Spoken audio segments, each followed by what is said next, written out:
Hello, my name is Glenn Madigan and I'm sitting here with Kenneth Rosario Gonzalez, and he's here today to do a short Q&A about his officer position. So hopefully he can answer some questions about his experiences and how that would relate to you when you become an officer. So first question, how did you become an officer? Well, I went to the Honors Institute, and that was the only way to get into the NSCS organization. To me, that intrigued me because I'm like, wow, you can be very unique in here, because that's the only way to get in it. And I saw not a lot of members in it, so I didn't see that as, they're not so involved, but as opportunity. So that's what intrigued me, and I'm like, you know what, I'm going to become the president. I ran for president, and that's how I became an officer. Very cool. So second question, Yes. What skills have you developed being an officer of your chapter?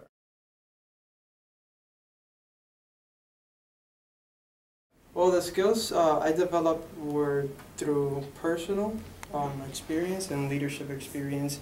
I really developed working with my officers, how to talk to other people, how to approach them, learning that, you have to approach other officers differently than, others. And as far as, leadership skills, embracing the challenge that comes. I remember my first semester, I learned the first Murphy's Law, desperation is the mother of creativity. And through that whole mess that I was going through, because I never had the skills to be president, I was just didn't know where to go, but I found my way. And, I learned empathetic communication, time management, and delegation was one of the toughest ones, but that's how to delegate really the proper way. And I think that's something that comes with the role too, is you just learn how to deal with those different situations. That's great. The next question is, what has been the greatest challenge of being an officer, and how did you overcome that challenge?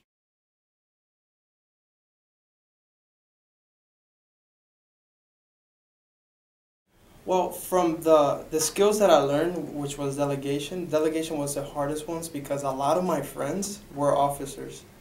So I'm like, how do I manage that? How do I manage, telling my friends actually what to do in a way, or split the work? So through that, I figured that, with things like business and such, you really can't take things personal, and like you have to kind of communicate to them, hey, this is what's going on, don't take this personal. And that's how I did it,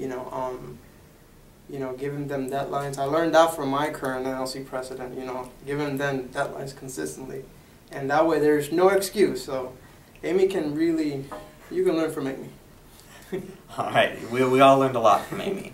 And finally, how do you feel this will help you in your future as professionally and personally? Personally, I can, these skills, first you have to understand that these skills that you learn in NSCS are universal. You can establish your foundation here, and you can personally lead in your family, in church, and professionally, any industry that you're interested in, you can use these skills and apply it. I know that these skills will help me in the science industry, and, with all that in the science industry. And I bet that if you're interested in other fields, it can work as well. Really great. Thanks for spending some time with us. And of course, as you become a new officer, remember that you can always use us on the NLC as a resource by emailing us or just asking questions on the Facebook page, and we'll be here to help. So good luck.